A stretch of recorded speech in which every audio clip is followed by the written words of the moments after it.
Lewis say during the fight when he got up from a knockdown to knock down Jermaine Taylor. He said, "This guy Kelly is one tough cookie from Youngstown." My God.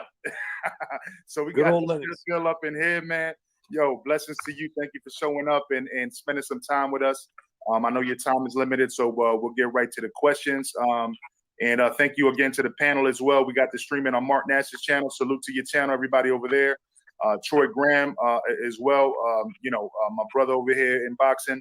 So let's get right to it. So first and foremost, man, just for the people that don't know, the reason that we do this, is we're trying to educate a lot of these younger guys that don't really know about boxing. Man, you a legend. You a legend, man. 40-2, and those two were only against Bernard Hopkins and Sergio Martinez, and never knocked out. Okay, and 34 knockouts out of those 40 victories.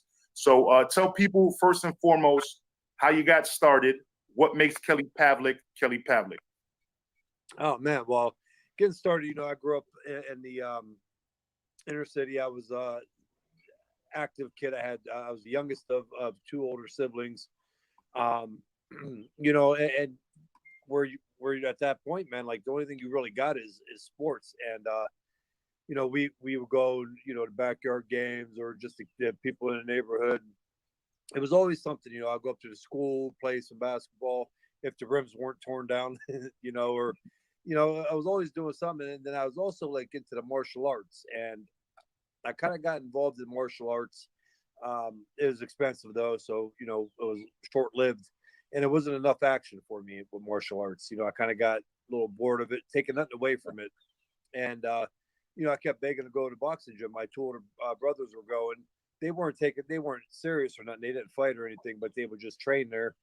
And finally, after a long time of tugging on my parents to let me go, they let me go, and from there, the rest is history. I fell in love with it. The first time I sparred, I kind of got my butt whipped, and they were all excited because they thought that I didn't want to fight no more. And to their surprise, they came home the next day, and I was ready to go back to the gym. And they were like, "What are you doing?" I was like, "I'm going back to kick that kid's ass today." And that's how I kind of fell in love with boxing. And it just, like I said, I played football up to about 12. I played baseball all the way up to my senior year in high school. Right. But boxing was the main love, and I really kind of got serious with boxing around 15 years old. And that's when I started, a year later, I started winning national tournaments. And that was with Jack Lowe? You met Jack Lowe? How did you meet Jack Lowe? Yeah, so actually the first time I ever walked into the boxing gym, I met Harry Arroyo, who was the IBF lightweight champ from Youngstown, Ohio. And same time as Boomer Mancini. And Jack wasn't there, so that's kind of a coincidence too, the first time walking in, and nobody's there besides, the former lightweight champ of the world. And then after that, I was with Jack from the beginning.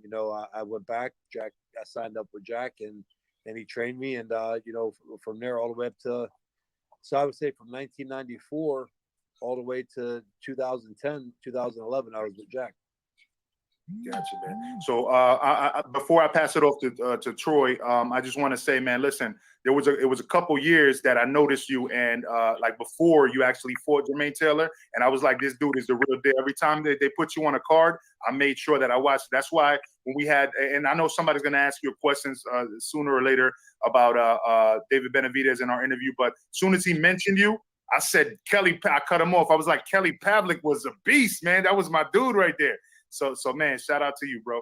So yo, Troy, go ahead, man. What's your questions? How you doing, brother? Yeah, I'm gonna tell you again, man. You looking blessed, man. You just look like the sun is shining on your life right now. I appreciate it. It's going good. No problem. You know what, brother? I've always wanted to ask you. Ali used to say that every time he got really hit and hurt in the ring, that he would go to this special place, right? I actually watched your fight with Taylor over again. And it was a point in the fight where he stunned you and you froze for a split second and he hit you boom, boom with 2 shots. And I think you dropped after that.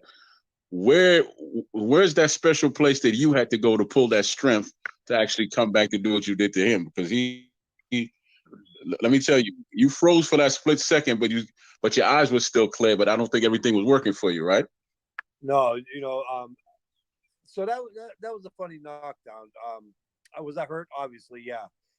It was the equilibrium shot. So there's a little differences between getting dropped too, and like your state of being, or your well being, however you want to say, what you know was going on.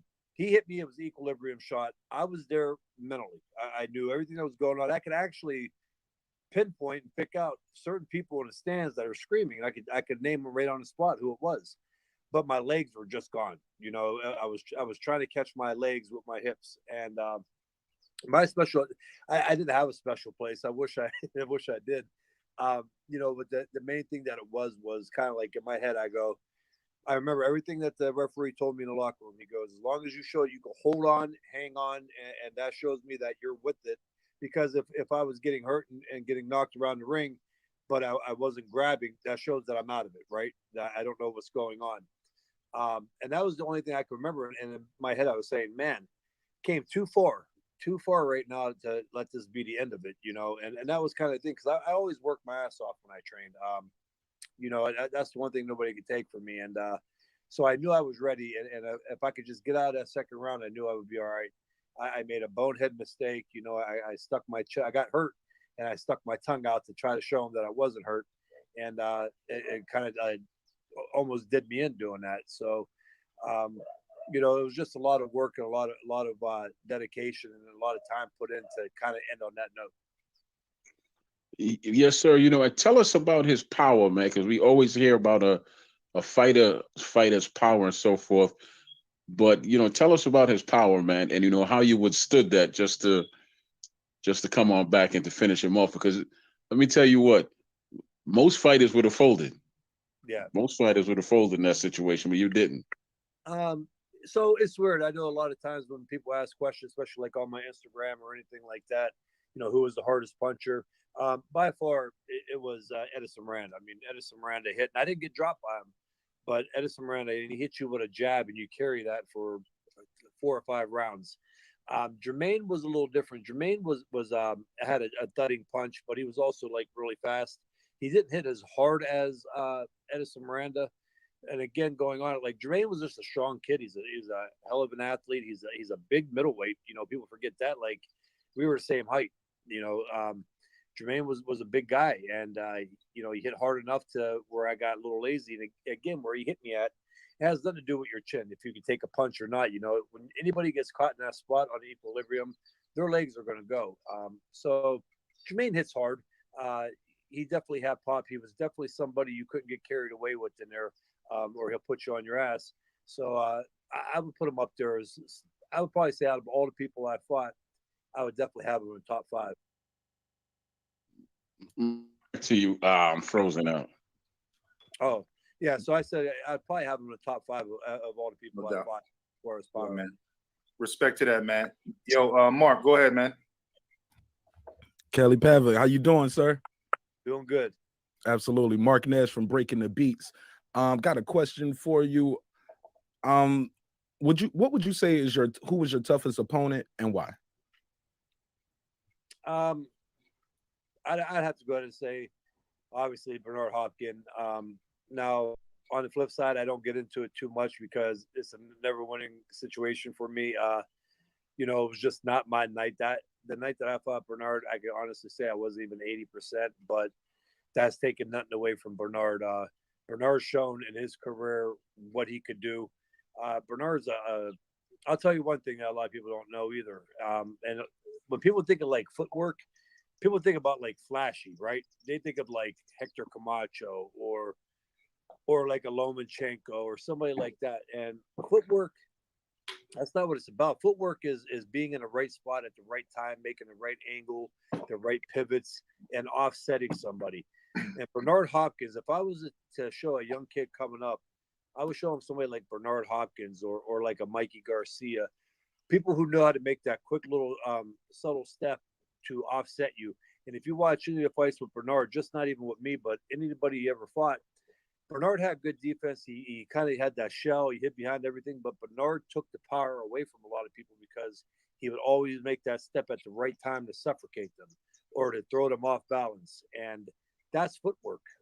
You can't argue that. And so Bernard right there, And that's called a smart fighter too, because Bernard studies film, he breaks you down, he reads you throughout the fight, and then he makes those type of moves. And on top of that, Bernard was a slick guy. He was pretty fast and everything else. So I would definitely say Bernard Hopkins. It's ironic you said that. We had Glenn Johnson on Monday, and he said the exact same thing. He said those little subtle things. He said, I felt like he was reading my mind in there. So it's ironic. Back to back, we had two guys who say Bernard Hopkins was their toughest fight. I see a lot of people don't know this about you. You are one of those guys who say, hey, I'm going to retire from the sport of boxing.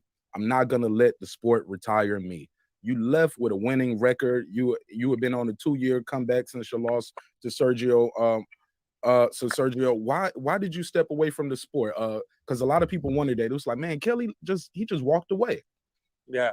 And it's mind-boggling to me. I mean, I guess I could understand because I was on a win streak. But I think a lot of people get caught up and they believe that my career started in 2007. You know what I mean? Because I was so under the radar for the 7 years before that. I turned pro in 2000, in June of 2000. And I always said, even before when I first turned pro, that I was not going to stay in the sport long. Boxing is not a longevity sport. And I made promises to a lot of people. I actually stuck around longer than I made promises that I was going to stick around. A big part of it was, so after I say right around 2010, Top Rank kind of wanted to do something different, and I understood. Top Rank for a long time wanted me away from Jack Lowe, and I fought and argued and fought with Top Rank to keep Jack. And then come 2010-11, I mean, they were going to freeze me. At that point, I probably wouldn't have cared that much because I'm not going to lie to you, I was starting to kind of lose it right around 2010, and I ended up going out to California, and I listened to them. I went to go train with Robert Garcia, and don't get me wrong, it was an unbelievable learning experience. I enjoyed it. They were awesome out there. And we started off, and I fought a guy by the name of Aaron Jaco, which I could understand because it was my first fight with a new trainer, so they wanted to get me acclimated to being out in the West Coast and everything. And then the second fight was against Scott Sigmund, and I get it. And then the third fight, obviously, Roel Brzezinski. So by that time, I was up and away from home. Usually when you up and leave home and go away to camp, you're at the beginning of your career when you're trying to make the money, when you're trying to win a world title. Very few leave at the end when they got the money and they got the world titles. So it was kind of hard to keep going out there for months at a time away from the family.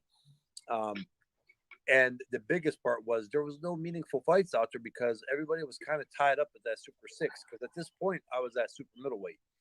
And, everybody had their reasons for why I retired and all this bullshit. But the big thing was what kind of rejuvenated me was they were getting ready to make the Andre Ward fight. And I was super pumped up for that fight. And unfortunately, Andre Ward had that shoulder injury and ended up getting surgery on it. And right there. So now Andre Ward is at the big shots out. That sucked a lot of energy out of me. And there was no other big fights. So that means that I would have to go back out for another 3 months of training to probably fight another Aaron Jaco. And, at that point when that fight was canceled, it was kind of like a sign. I just hung him up, I was kind of done with the sport. I was very fortunate with the people that I had close to me, where I could, stay retired. It's been 8 years now, and I haven't had to throw a punch or punch a time clock. I have businesses and shit like that. So I was ready to walk away and kind of start a new chapter in my life. And there's no plans on opening a boxing gym. I'm hoping to have that by the end of summer. So, things like that I'm doing now. But that was the whole reason. I didn't go into boxing, and I didn't want to be that guy that stayed around 20 years. I seen too much. I seen people that are from Youngstown that were former fighters. It's not worth having all the accolades if you can't understand them or count them, right? Then in boxing, nobody gives a shit. You're damned if you do, damned if you don't. If you retire too early, it's because of this reason, that reason. And if you stick around too long, well, you stuck around too long, you're washed up. And then when you got all kind of medical problems, nobody wants anything to do with you. And I was going to ask to follow up on that because I asked also to to David Benavidez, because there's a dark side. We see what's going on. I don't know if you keep up with tennis, but you see what's going on with Naomi Osaka. She's been dealing with kind of like depression since she beat Serena Williams in the 2018 U.S. Open, right? And then she's been dealing with that undercover. Nobody's even known about it until she just went through what she went through or whatever. And I asked David Benavidez about it, because there's a dark side, and we have kids that listen also. So what would you say about, you know what I'm saying, your experiences? You know, we've heard about things with you, and I know you say that people take things and give excuses on why you left, but we also know that certain things happen. What was the dark side for you, and how does a young person that goes through boxing get out of that and continue? Because like Troy said at the beginning, you're looking good right now, bro. You know what I'm saying? You're looking good. So applaud to you, bro. I would say dark side for me, and to be honest with you, was right after I retired. You know, I was done with the sport. You know, when I retired from boxing, I didn't want nothing to do with it. I mean, at all. Like, I didn't watch hardly any fights unless it was like a really big fight. You know, I didn't pay attention to it. And you know, the things that I made headlines for, and it's not to defend myself. I'm not playing victim. I'm just calling a bluebird blue. You know, I got in trouble for BB guns. You know, shoving matches with my friends. That's what made TMZ. You know, I even told the judge one time, I was like, man, if you guys are keep doing this, like, you got to pump me up a little bit, though. You know, like, I can't go talk to, you know, people and be like, yeah, I hit a lamppost with my 4-wheeler. So it was childish things that I got involved in, but it was happening way too often. You know what I mean? It was just one after another. And how's that saying go? Idle hands or free time, pretty much. In other words, like, is a devil's playground where you can get in trouble and dumb things can happen. And that's kind of where I fell into. You know, I said I was done, and I became super lazy. You know, and I wasn't doing anything. And you know, again, I was able to pull my head out of my butt and get back on track. And like I said, I ended up buying a gym. I ended up, you know, starting an app. I got a really big project going right now. So it was kind of like, you know, that was it. Like, I had to kick my own self in the butt to get out of that mode. And you know, a lot of things come with fame, you know, and as the saying goes, you know, a lot of people told me that. And it's hard because you go, yeah, I know. Don't worry about it. I know what you're saying, you know, but you don't. Nobody knows until it happens. And it changes your life. Everything changes overnight. I'm not using it as an excuse to, you know, for people to go out and get in trouble or do things like that. But you are in a different situation, and you got people on the outside. They can't understand it. They think, you know, oh, you're successful, this, that, blah, blah, blah. But it's a lot of pressure on people. So if I had any advice to young kids or anybody on their way up, you know, is listen, like, don't just say, yeah, I know, and think that, you know. Keep people around you that you know, that you have known, that you could truly trust. If it's got to be a family member, people like that, because you're always going to have acquaintances. You're going to have the people, you know, and people are young. I mean, I'm 40 years old, and I still talk to people that I'm really not friends with and I don't trust, but you know, I still talk to them. You can have those people, you know, but keep them at a distance. You know, keep your close circle, and you should know, especially some of these kids that are 23, 24. You're old enough to know at that point. Keep those people close and listen to them. And, you know, and I think they'll be good. Don't get caught up in the materialistic crap and all the other stuff that goes on, because not only can it get you legally in trouble, but all the stuff that you worked for could go, you know, quickly. And they won't be there. They won't be there for you when you need something after that. You know, they'll be far gone, and they'll be leeching off somebody else at that point. Well, thank you for that answer. And just one more thing, because I'm going to pass it to Troy. He fell off for a moment, and then back to Marq Nash. And then we can open up to the platform. I know your time is limited, so we'll make sure that we get you out of here in that time frame. But at the end of the day, a lot of people don't know that when you defeated Jermaine Taylor, you were the WBC, WBO, Ring Magazine, and Lineal Champion. So Lineal Championship goes through you. You see what I'm saying? And a lot of people don't even know that, you know. And so, how did you feel when you raised your hand and got all those belts and those accolades of being the Lineal Champion? Oh man, it's hard. Like, you don't even really. I didn't really realize. I walked through at the time I was, I would have training camp at my dad's house, so and I keep all my memorabilia there because of the people that you come around when you're a champion. Because those belts ain't mine. That's all my kids and my grandkids. You know what I mean? That's just gonna get passed down through time. But every day I would walk past them trophies on a trophy case or the belts, and then we put them in a big case, a nice case, and you see it, and you're a champ, and people call you champ, and they're like, hey, what's up? But it never really like you don't get it until you're a little older, until time really has passed.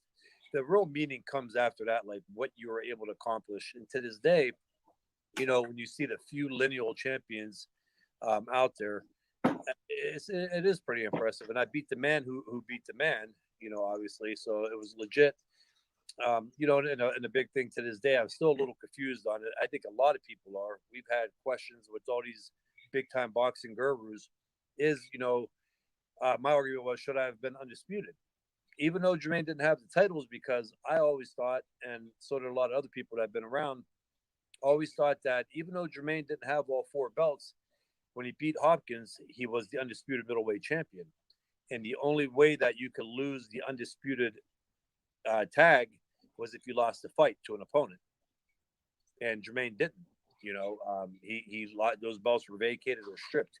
So it's kind of up there. I mean, I don't know how that really works, but but it's a cool thing. It's something to definitely look back on, and I wish I could have had all 4 belts, but it is what it is. Right, well, I appreciate that, man. I'm gonna fall back and let Troy and then Mark, and then we'll ask the chat to see if anybody wants to click the link and ask you a couple questions before you exit the building.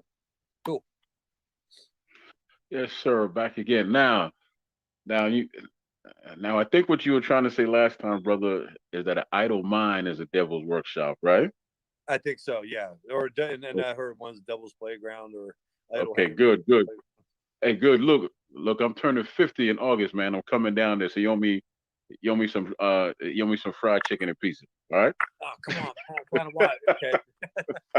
For sure. I got some good places around here. Hey, Ohio is known actually for the chili, for the what's that called? The streamline? What is it? Oh yeah, that's Southern though. That's down in Cincinnati. Oh, okay, all right. Okay. We make it up here though. I like making a homemade chili. I like cooking a lot. Gotcha. Oh, good. We got something in common, man. We talk about that off here. But yeah, I actually watched that fight with Bernard, and I know you just answered the question about that. I always wondered, was there any talks of a rematch, man, between you and Bernard? No, first of all, that fight, I went up 2 weight classes for that fight, and but it was a great offer. So that fight was kind of made. I ended up fighting Edison Miranda, who nobody wanted to fight. He was the most feared man at the time when I fought Miranda. Then I turned around and I fought Taylor, and then I even agreed if I beat Taylor in a contractual agreement that I would give him an automatic rematch. So I mean, right there was 3 brutal fights back to back. And then of course I fought Gary Lockett, which was a well-deserved fight, and he was an undefeated kid trained by Calzaghe's dad. And I did what I was supposed to do with Gary Lockett. So after that, though, you started already hearing a little bit of the people, the media saying, "Oh, Gary Lockett," and there was no other fight. The Paul Williams fight fell through.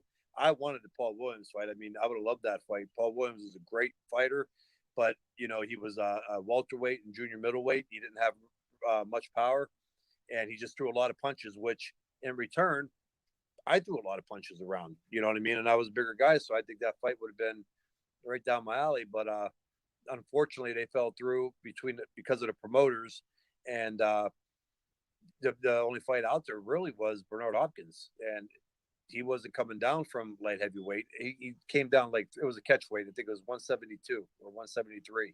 So I just said, screw it. I went up and I fought him. So that's kind of how that fight, was made and it happened. But if there was other fights out there, I definitely would never have jumped 2 weight classes. Yes, sir. And the fight that I always was interested in was you and Frock. You and Carl Frock. Yeah, but that fight never came about. So that's a good one. And I was just seeing something actually. I was going on. I went on Facebook right before I got on, and I seen this group. I think they're based out of UK, and man, people like I think Froc's a cool dude. I thought he was a gutsy, ballsy fighter, but I don't see where everybody has him so highly touted as a great. Let's be honest. I mean, he beat some guys that were a little past their prime. He lost to some guys, the top guys. And let's go back to the Jermaine Taylor. After I beat Jermaine Taylor, a lot of people believed that Jermaine Taylor was done after that fight. And I kind of think he may have lost a little bit after that fight. But let's not get it wrong here and twisted. Jermaine Taylor was putting a boxing lesson on Carl Froch. If anybody goes back and watches that fight, I mean, he up until that 12th round when he got knocked out, if he would have actually took another knee, I had him far enough ahead in that fight where it could have been a draw or maybe a round, or Taylor could have won by a round. And again, that wasn't a young Jermaine Taylor, when he fought him. So I kind of go off that. I know you shouldn't base fights on stuff like that, but I just thought Froch was a tough dude. I thought like if you fought Froch, you knew you were in for a long night, because it's going to be tough. But that was about as far as it went, in my opinion. That's what's up, man. Well, yo, I believe we got Mark with the last question from the four group panel right here. Then we're gonna start letting people in to ask you one question at a time before you exit the building. All right? Cool. All right, brother. Appreciate it. Man, I'm looking at my list right here, Mr. Pavlik, and I'm like, man, I gotta prioritize the choice of the questions to get them all in. Mr. Senator Guido, what up, everybody? Y'all see we got a legend in here tonight, man. God is good.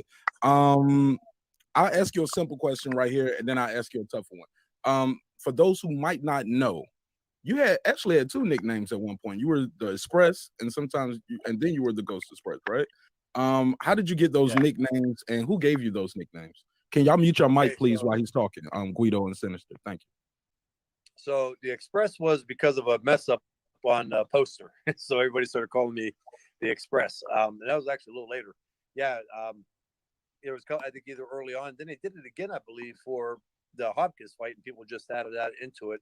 But the Ghost came about, and it was actually a coincidence. So when I fought in the amateurs, a lot of the amateur tournaments were in the Cleveland, which is an hour north. And I was like the only white dude at some of these tournaments. And so a lot of the guys on the Cleveland team would call me Ghost. So I would go in there, and that was the nickname that they gave me. Well, there was one fight. My brother Michael used to come to a lot of the fights, and he couldn't make it. So this goes back to VHS days. So we had the VHS, and we came home after the tournament, and we were watching a fight, and he was watching on tape.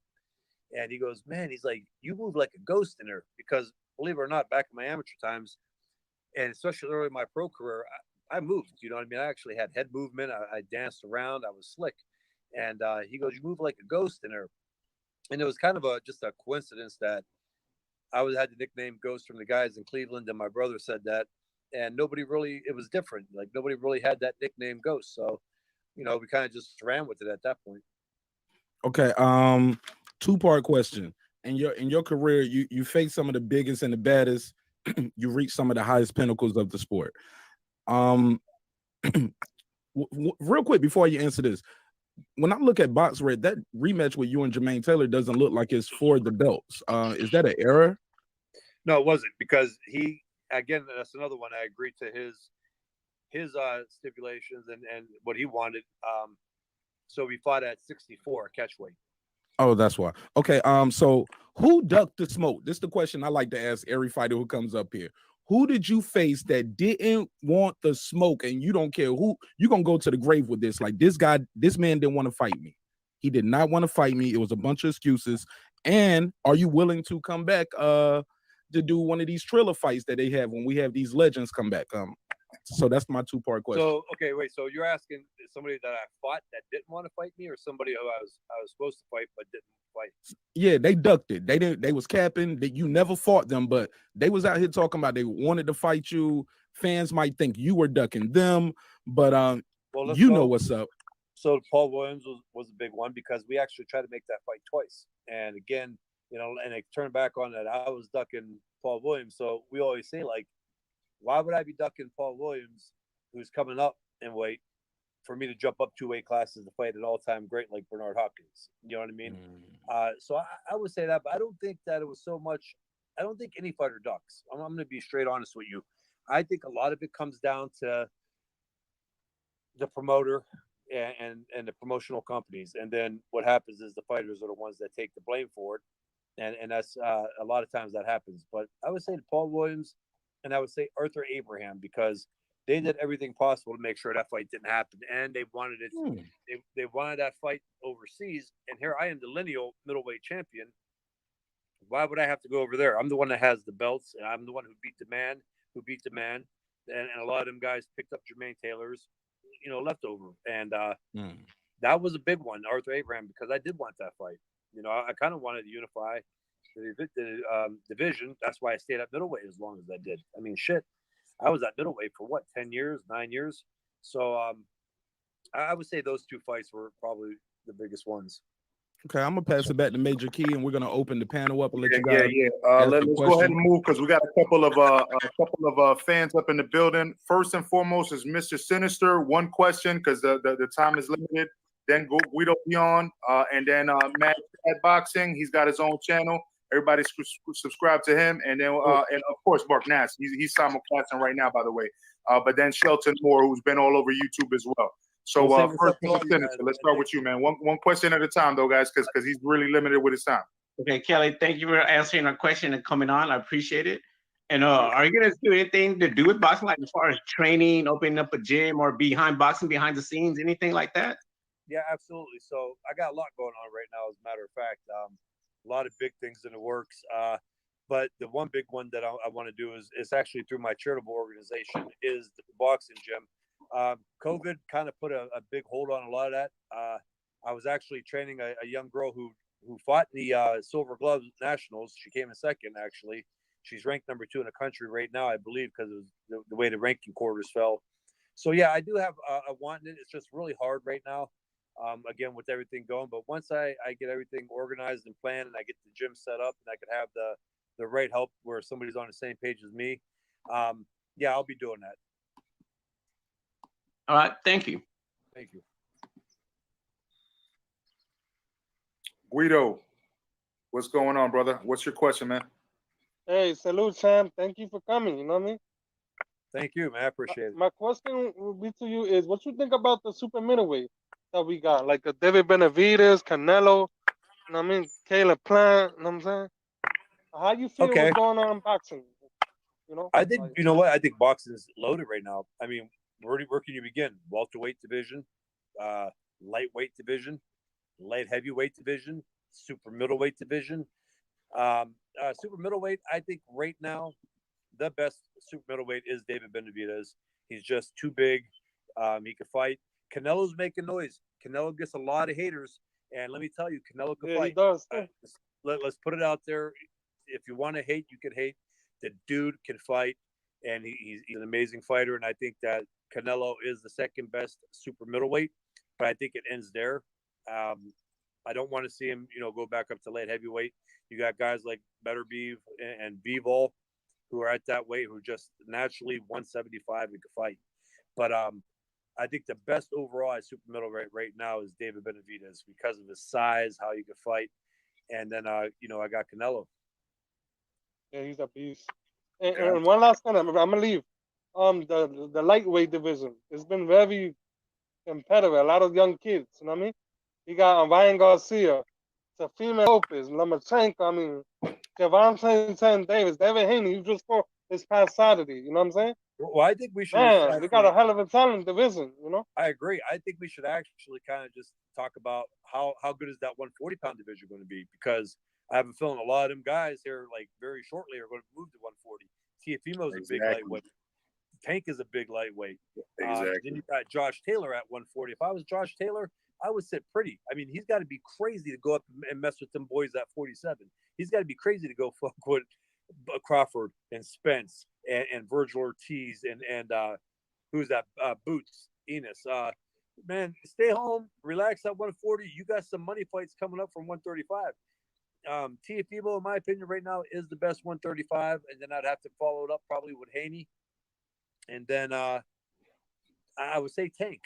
Ryan Garcia, to me, I think the kid's got some skills. He got super fast hands. I think he still needs a little more time to fall in. Everybody matures different into a weight class, and I think Ryan Garcia got a little more maturity time before you start throwing him in there with guys like Tank, Haney, or Tiafimo.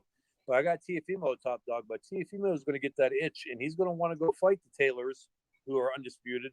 He's going to want to go fight, those type guys. So it's good. That three weight divisions right there, 135, 40, and 47 is going to be really interesting. That's what's up, man. Great question, Guido. And we're not even going to talk about the lightweight. Please, nobody ask this guy about the lightweight, like undisputed, because that's going to be a rabbit hole. Well, I'll text you about that a different day, Kelly. Let's talk about that a different day. But that's a whole rabbit hole right there. We don't want to talk about that. But yo, Mad Chad in the building. What's going on, brother? You and then Shelton, and then we wrap it up here. Hey, shout out Major Key for having, and thank you, Champ Pavlik, for swinging by. It's so beautiful to see you got your faculties. You're still sharp as a whip. And Kelly, my greatest memory of you was when you fought Edison Miranda, the Pantera. He was a killer. He just put a beating on Alan Green. I was a big Alan Green fan with the chin checker. He had the knockout of the year there, and Edison gave Alan all he could get. And then going into that fight, I'm like, this Pantera guy's for real. And I was a big fan of you from, being from the States. And that fight, Kelly, I thought that was one of your best performances. And, I just have many memories of you fighting. It's great that you're working with the youth. You're working still in the gym. I think you got to keep your mind going with boxing, because you're a professor of the sweet science, Kelly. And that's all I have to say is God bless you and your loved ones, your family. And keep doing what you're doing, Mr. Pavlik. You have many, many fans. Drop any link for charitable, whatever you got going on, Kelly. Let Major Key know about it. We'll get the word out there. Yeah, we're definitely going to do that at the end. We're going to wrap it up like that, like always. Definitely. Yeah. Much respect from Portland, Maine. Thank you guys all. This is great shit, Kelly. Thank you. Thank you so much for the words, man. I appreciate it. Thank you. That's what's up. All right, Shelton Moore, what's your question, man? What's going on, fellas? How you doing? How you doing, Mr. Pavlik? Doing good, man. I followed your career. You're one of the great ones. I have one question. Which one of the guys today at 60? I'm an older cat, so I always think that the older guys, it was just a different breed. Which one of the cats you see at 60 that could have lasted amongst you and Taylor and Hopkins and Green and all those guys? To be honest, I defend these guys. Times have changed. These guys today can fight, man. Everything's changed. Just like in all sports, football, basketball. It evolves. They're bigger, faster, stronger, quicker. I think a lot of guys could actually compete. I mean, Canelo could definitely compete at 160. He's doing his thing at 68. Danny Jacobs, I consider him towards the end of his career. I think a lot of them can. I don't think it's anything to do with heart or guts. I think it's the business part, man. It's kind of like, so I'm from Youngstown, and I had a guy who came up, we were talking 18 years ago, from Youngstown, Maurice Claret. He played for the Ohio State Buckeyes, and it was when LeBron turned pro and everything else. And he kind of like, a lot of that pressure came like, hey, LeBron, they were good friends. Hey, LeBron's doing this, why can't I turn pro? So he tried going into the NFL early. And a lot of this has happened with these boxers too. They're seeing guys like Lomachenko get the title shot early. They're seeing all these big guys out there. Shelton, mute your mic. I'm sorry, Kelly. Shelly, mute your mic. Please. I'm sorry, Kelly. Can you back up just a little bit and say that again? I'm sorry, guys. So a lot, I kind of call it that effect of like the Maurice Claret, LeBron type thing. These guys see all these other fighters out there making money, right? Big dollars, and Lomachenko getting the title shot. I think a lot of them are, here's my take on it. I think Charlos at 160 right now are great fighters. I think they could fight with the best of them. But they're wanting to call out Canelo. I get it. Canelo's the money guy right now, right? But like, let's go back. Look who I had to fight to get Jermaine Taylor. I had to fight a monster that nobody else wanted to fight, Edison Miranda. So how about we get Andrade, and how about we get him more than one fight every 2 years? So maybe tell him, hey, let's not deal with Canelo right now. And why don't Charlo and Andrade fight each other? And then, you know what? Now you got to fight. Now you got to fight with Canelo. Canelo already cleared out the middleweight division. I'm sorry, people, but he beat Triple G. If it was controversial or not, he won at the end of the day, right? He beat Danny Jacobs, close fight, but he won. Those were the two top dogs at the time. So he moved on. He moved up to super middleweight. Fuck, he went up and he won a light heavyweight title. So to keep calling him out is kind of unrealistic. How about you guys take care of each other? And then, you know, and if you lose, if Andrade loses to Charlo or Charlo loses to Andrade, their careers are not over. You have two very talented fighters who just lost, and one of them could turn right back around and fight for a title. Those are the fights that I think people want to see, but these guys are falling in, and I think it's the promoters and managers too. They're falling into this, like, give me Canelo, give me the money ticket. I want that now. And I think that's the problem. Thanks, man. I appreciate your answer. No problem. Kelly, we know you have to go. Yeah. But do you have time for maybe one more question? Yeah, I'll give you guys. We can do up to 10 till. Got it. Okay. Thank you. Thank you. All right. Was that from you or from where? That was from you because I saw it from the private chat. Go ahead. Got it. I'm helping. All right. I'm helping. Mr. I don't know if you ILTBA. saw Okay, so Mark asked for me, ILTBA. So thank you, Mark. Because I wasn't going to like hold his brother any longer. But welcome to the building, and go ahead and ask your question. But I did commit 40 minutes, so we're past that 40-minute mark. So go ahead and ask your question, and we'll wrap it up. Yo, ILTBA, you there or not? Oh yeah, what's up? Shout out to everybody here on Major Keep Boxing. Shout out to my guy Kelly Pavlik. What's popping, man? What's going on? Hey man, my question to you is Kelly because real quick, you got to do what's that? How's that go? Your little I was scrolling. I was scrolling. Yeah, oh yeah, he know you too. Look at that. Look at that. Oh yeah. Shout out to my no, me and Kelly, I got linked up with him through my guy James Dominguez. Shout out to my guy James Dominguez. Real Talk. Him and Kelly got a nice show that they do on Facebook, and I make sure I tune into that every time they pop on. But Kelly, this is my question to you, because you being at the highest of highest in sports, winning the world championship, knowing how much pressure that you got over you. So tell me, how would Deontay Wilder be able to bounce back in this fight versus Fury, knowing that he's mentally haven't accepted that he lost that fight yet? So I've really been thinking about that because, you know, I've been trying with my Instagram. I've actually been putting a lot of time into it, and I do some takes on fights. That's a hard one. It really is. The heavyweight division's changed for the better. I mean, these are monsters now. Listen, I can't sugarcoat it. Wilder got his butt whipped pretty good last fight, and he looks sharp as hell though right now. I watch his training. I mean, I see him throwing body punches that I've never seen Wilder throw before. I think he's with Malik Scott, who I came up with in the amateurs. Guy knows a lot about boxing. Great trainer. He's worked with everybody. This fight, what's crazy about it is they're heavyweights. Deontay Wilder, we know he could hit. Listen, he may not have the best technique. It may not be what you want to show your young fighter to copy, but Wilder could hit. So there's always that chance. You know, there's always that chance that he could take out Fury with one shot.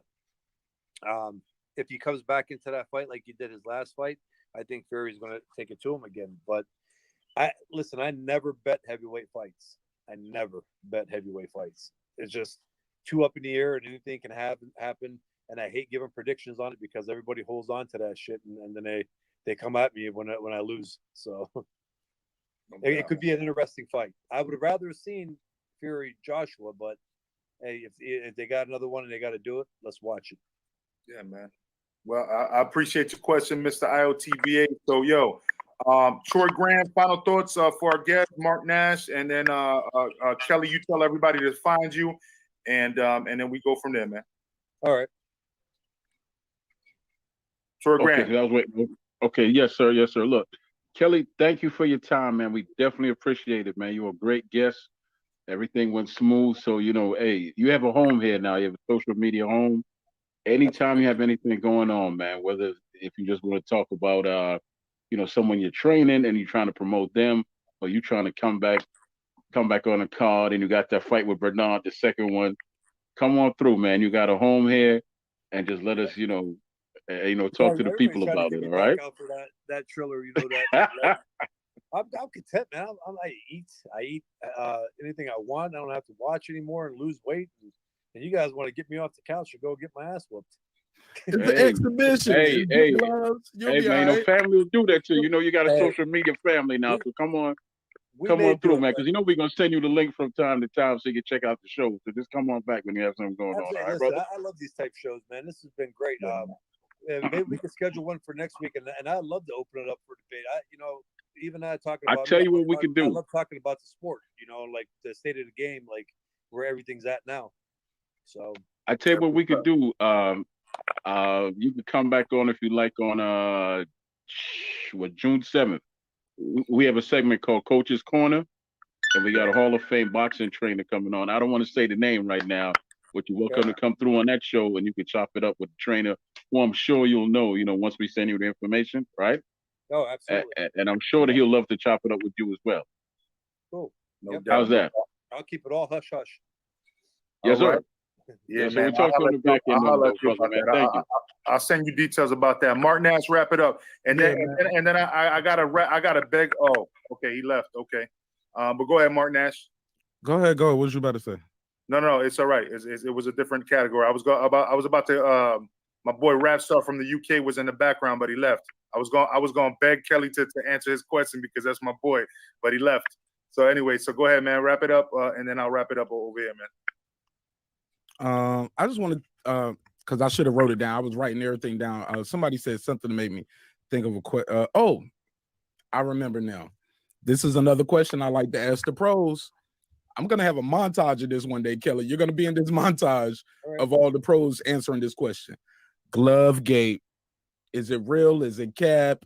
We heard things about my water was spiked by my trainer, possibly. The suit might have been too heavy.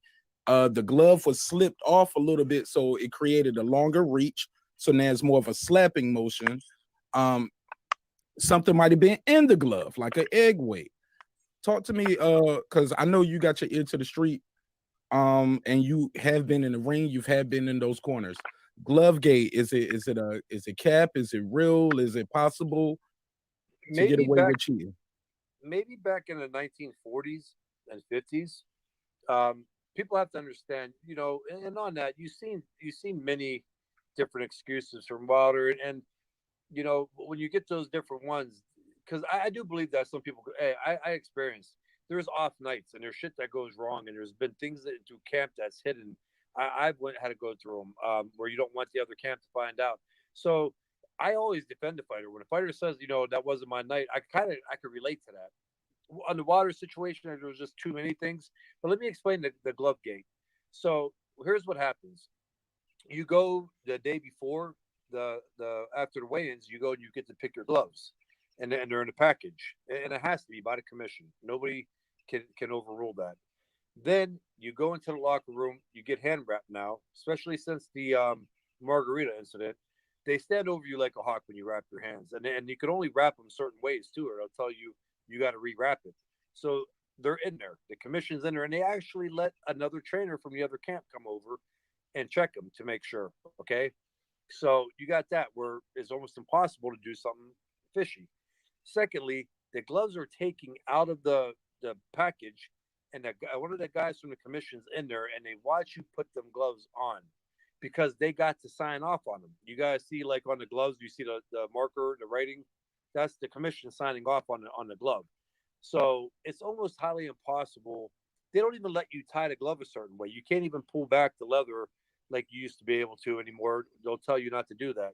So for me to be able to say that they did something with the gloves, it's almost impossible. Because Margarito has something in his glove in this era, though, Kelly. Not to be argumentative. I know you got to go, but it has happened in this. Hold on. In this comment era, I don't want him to. I want him to answer it. In this comment, in this modern era, it has happened. Like with the block fell out of Margarito's gloves, so it has happened, and the commission didn't catch that. It was the trainer. No, that wasn't anything.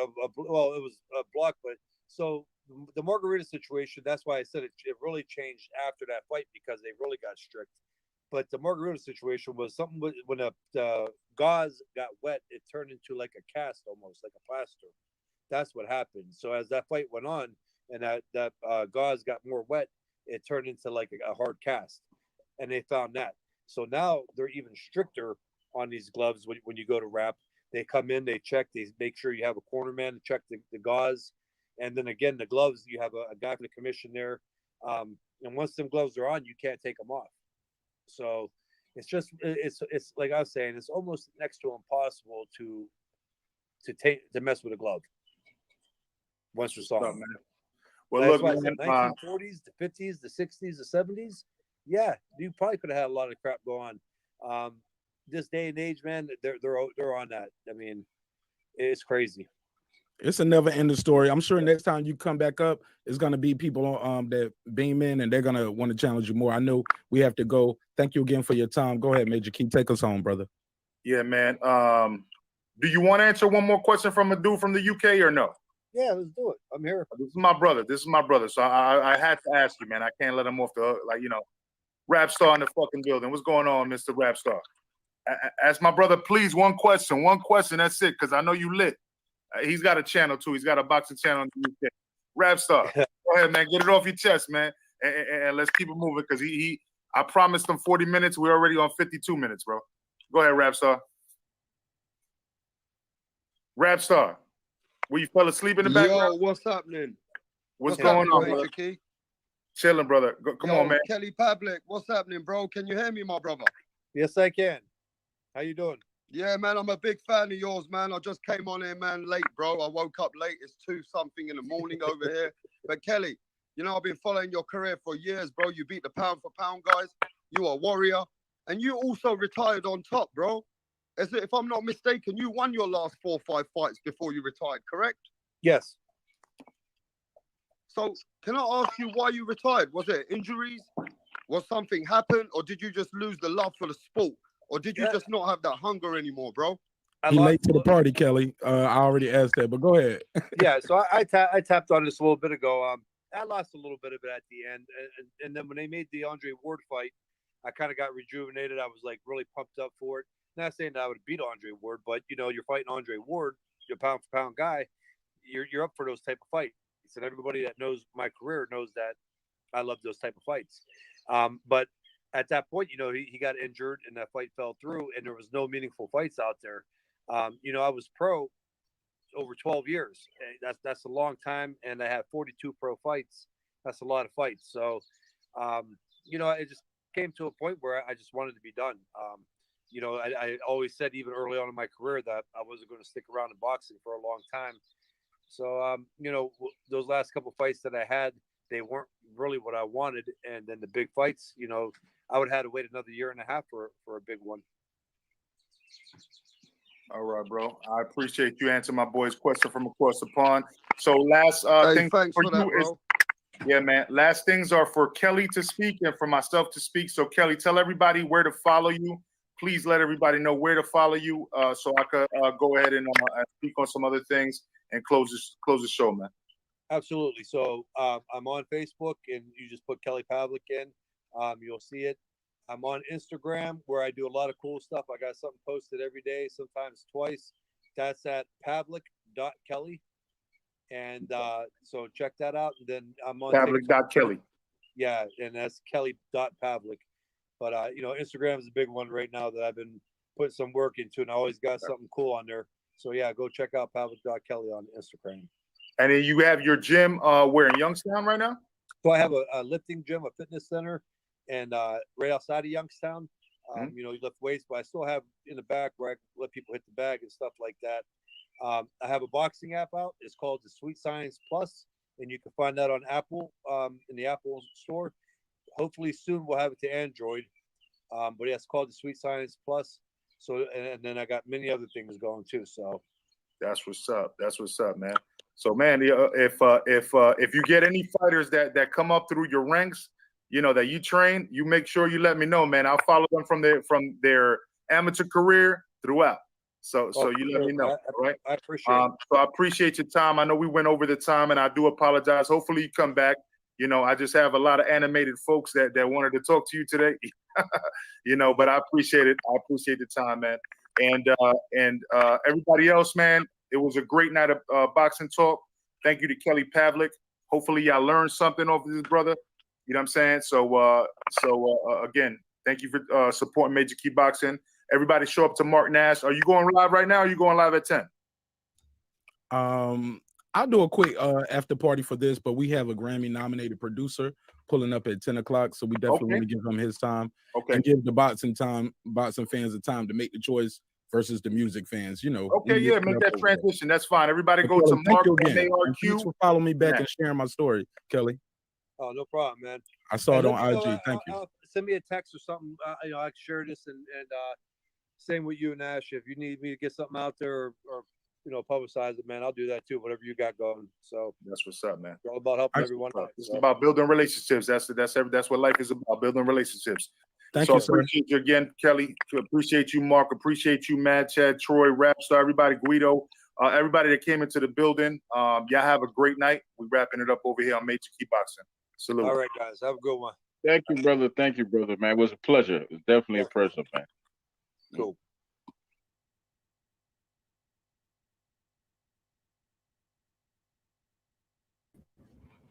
All right. How y'all feel out there? What's popping, y'all? It's your man Marq Nash. There you have it, man.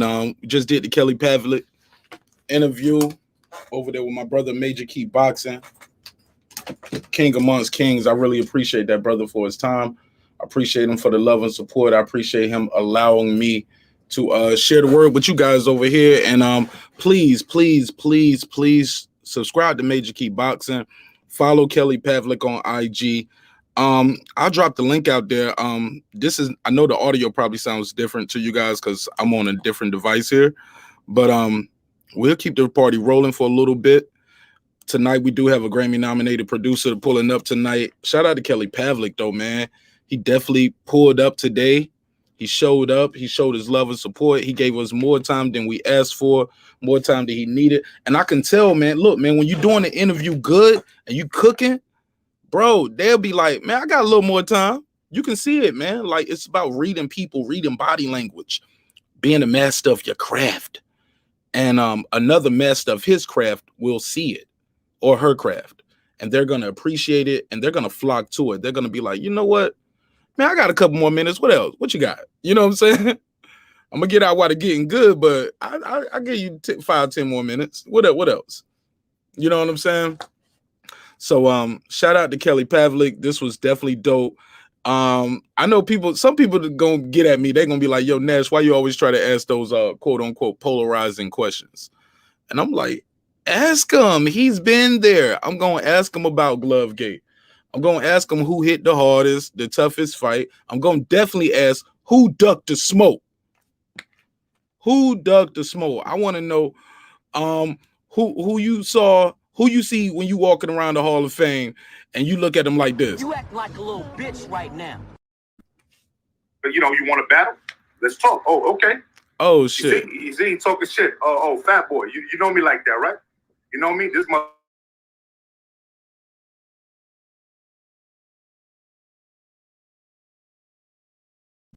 But yo, man, so it's crazy day, man. Like shit was good, man. Yeah, I had to ask him. Derek Lincoln, I had to ask him who ducked him, who didn't want that smoke. I had to ask him. Let me cut the phone line on real quick. See if y'all want to call. We're gonna end this one. We're gonna be back at our regular time. Yeah, man, we're gonna be back at our regular time, yo. But I definitely, man, and shout out Kelly Pavlik. He followed me back. He shared it to his story. He shared it, and so I reshared his share. You know what I'm saying? So that's super dope. And he said, yeah, hey, look, he already calling me Nash. He was like, yeah, Nash, you want me to pull up, man? I'll come over there too. So that's dope. Because that's what it's all about. You want to you want to ask polarizing questions. You want to be friendly. You want the guests to feel comfortable. But you still want to ask them a tough question. I got that from Stitch when I interviewed Stitch. Before it started, I told the brother, I was like, hey, look, man, if you ain't feeling none of these questions, that's why we're doing it pre-recorded.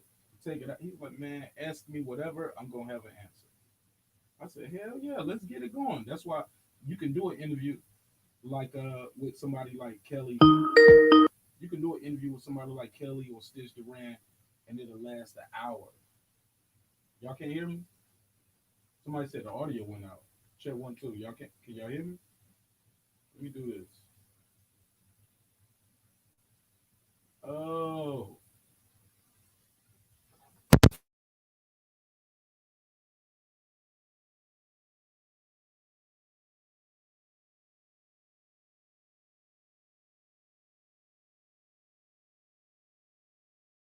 Yeah. Check 1 2. Y'all hear me now? There we go. How that sound? Does it sound low?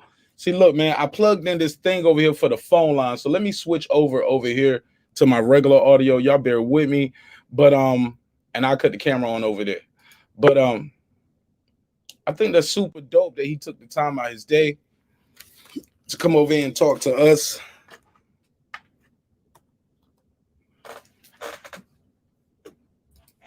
You know what I'm saying? A bunch of wild boys who just love boxing. Check 1 2 1 2. How it sound now? We back? There we go. See what I'm saying? And this is how I do that simulcast. I know people like, man, how do you simulcast the show? I do it. I'm sure you can do it with 2 browsers. Me, I prefer to just have a whole nother device. So we cast it on that device. I'm on Major Key Show on this device. So just gave y'all a little trick right there. Gave y'all a little secret right there. It's a lot of guys been in this shit a lot longer than me, and they don't know how to do some of these tricks. So showing y'all love right here. I'm dropping a jewel. I'm gonna plug the phone line in now. I'm gonna close this one and watch that disappear. See, man. It don't look like I know what I'm doing sometimes, y'all, but I know what I'm doing.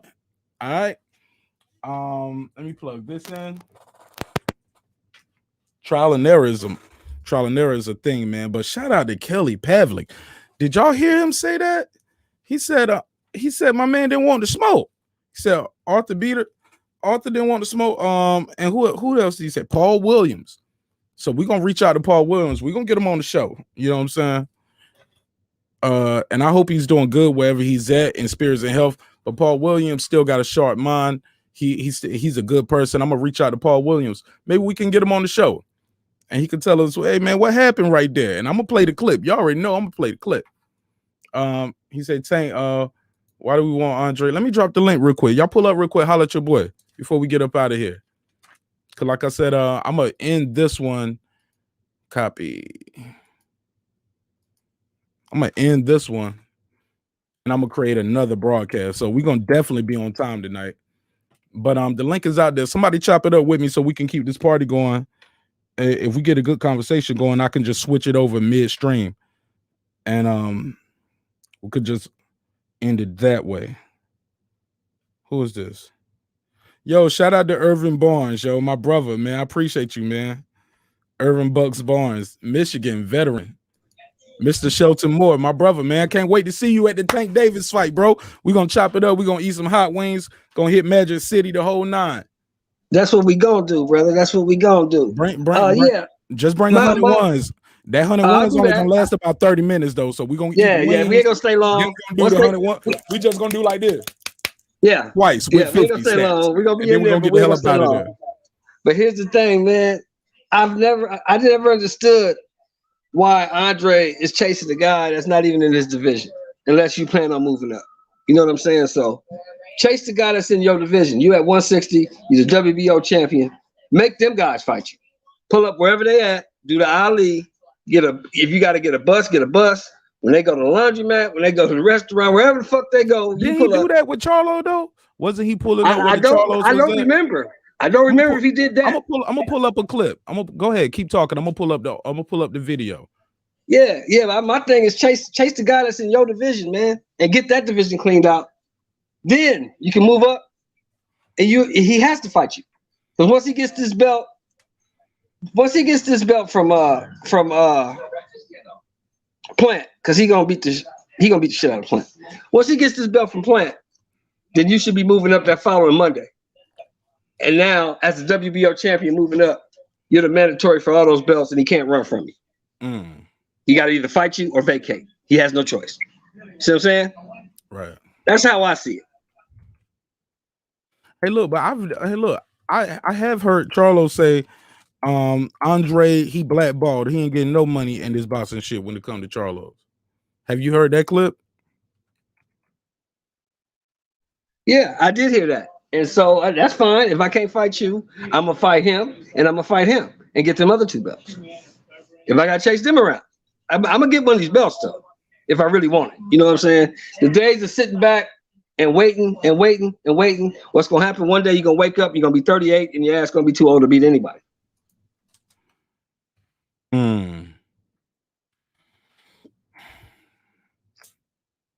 Let me see. Here we go. I got the clip pulled up. Let me see, who is this? Oh yeah, I can play this. This the brother right here. This Ellie Setback. This my G right here. Met Ellie Setback several times. He got my number. I got his number. Let's check it out. I ain't gonna play his whole video because I still want to show the brother respect for his content. So I'll tell you guys how to find it. Ironically, one person who got unlimited access to all my videos, if you want to copy and paste the entire video on his channel, is gonna be this guy right here, Tank the Sweet Signs Examiner. I told Tank that me and him had a whole long conversation behind the scenes. I told him, bro, whatever you want to do. Hey, Mr. Shelton, too. I had to tell you mute your mic too, because of those sounds right there. While we trying to have a good show, like you be on a cell phone, you be moving around, so it pick up a lot. So I didn't mean no disrespect. Also, Major Key, I do apologize if no, brother. No, brother. That's cool. No, brother. No problem. And Major Key, I want to apologize to you too if I overstepped my boundary, because just because I saw it in the private chat don't mean it was for me to say it. So I do apologize. But you got the floor. Welcome home, Major Key, to your second home. Yeah, man. So it's all good, man. You know what I'm saying? Like we gotta make sure that everything's vocal. You know what I'm saying? Everybody communicates and interacts accordingly. You know what I mean? But another great interview. That's all I'm hearing from everybody. Great interview. So it is what it is. You know, we're gonna continue to push this. We're gonna continue to build, and we're gonna continue to grow. You know what I'm saying? Like, but before you know it, you're gonna see us at the fights all across the world. You know what I'm saying? and it is what it is. It's gonna be same channels connecting because we build them from scratch. You know what I'm saying? Loyalty and quality over quantity. You know what I'm saying? Bro, loyalty equals royalty, man. With me, Yes. with Marq Nash, I don't know how other people move, but with me, loyalty equals royalty, man. And I mean that, and royalty, I mean that with the duality of the word. One, as in I'll treat you like royalty, and two, you'll see your royalties. You know what I'm saying? You'll see the get back from supporting me and how I support you. Hey, look, man. He said he wanted to come back. I told you Stitch trying to come back, and Stitch wanted to do a live. Like my interview, look, my pre-recorded interviews went so well on Sunday. They both said they want to come back tonight. The dude who was nominated for the Grammy, he said, "Yeah, I'll come up there and talk to your panel and your channel about the music business, and yeah, I'll chop it up with y'all." This, like I was telling Shelton, I was like, man, part of you being a person who interviews people is controlling the room, and or reading the room, not even controlling the room. That sounds bad. I want to say reading the room and picking up off the energy.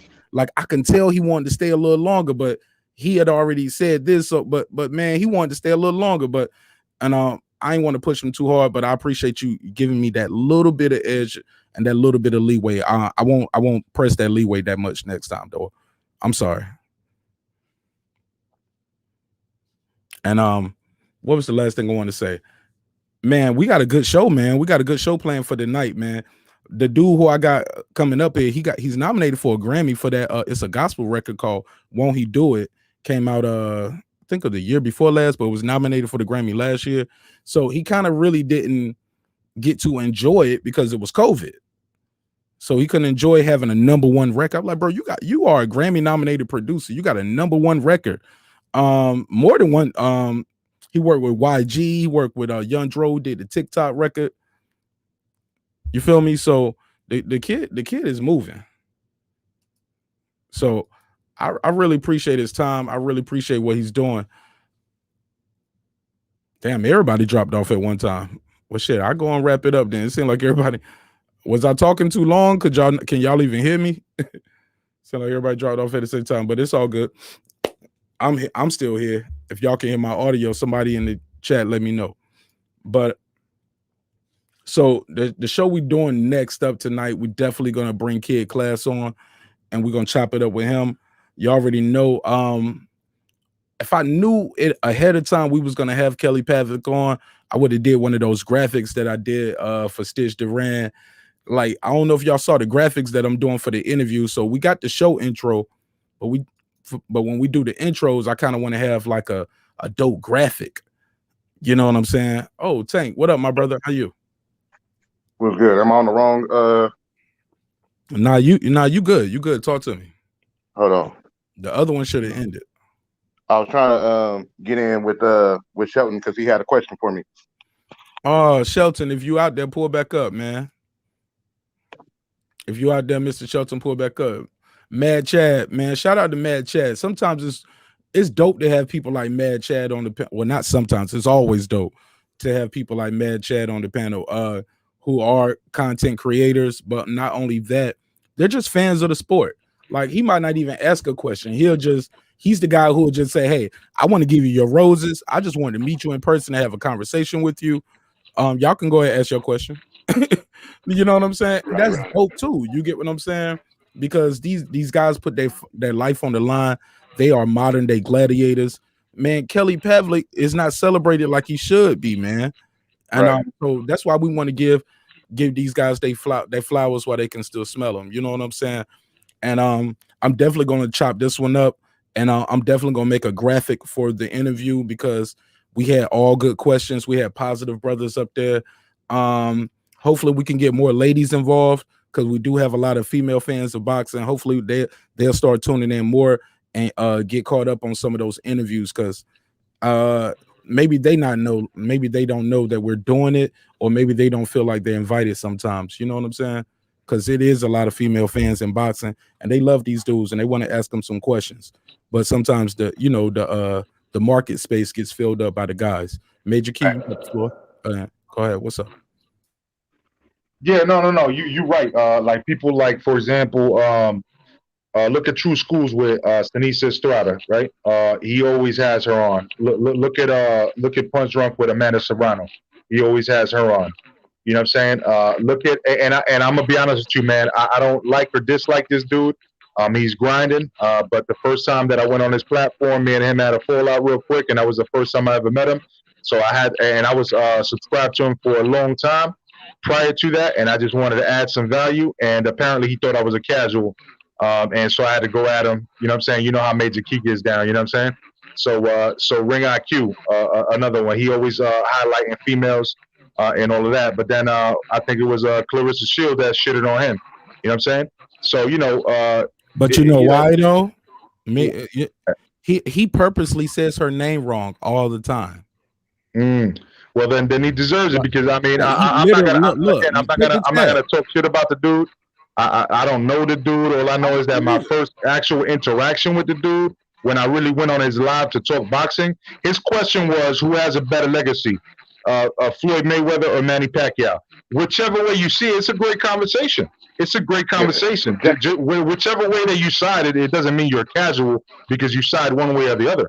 You know what I'm saying? It's a great conversation. It's a debate. You know? It's a debate, yeah. And all of a sudden I was called a casual because I disagree with him. And I was like, yo, I don't know. You could call me a bitch because this is YouTube. You could call me whatever the fuck you want, but don't fucking call me a casual on a boxing fucking subject.